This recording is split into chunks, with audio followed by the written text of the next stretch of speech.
Matuto po agad mag-English gamit ang some plus uncountable noun. Ito po ang ating halimbawa. Ikuha mo ako ng tinapay.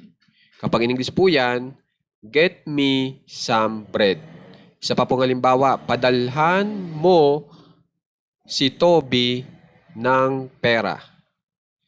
Send Toby some money.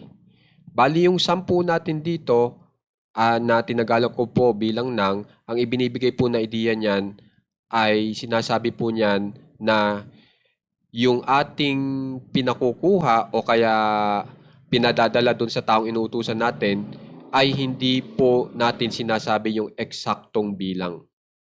Hindi po natin sinasabi yung isa, dalawa, tatlo, wala po.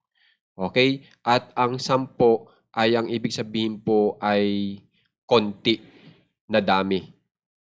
So, tandaan nyo na po agad yon, konting dami.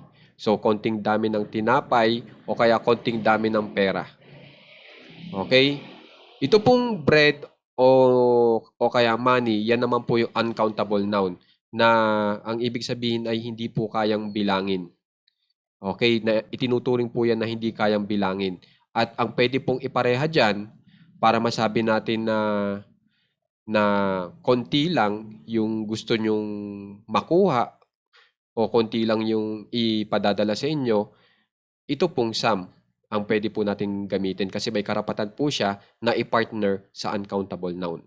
Kaya naman guys, kung gusto niyo pang mas matuto po sa paggamit ng some plus uncountable noun, meron po akong i-upload na video na marami pong halimbawa, ganun din po sa mga verbs.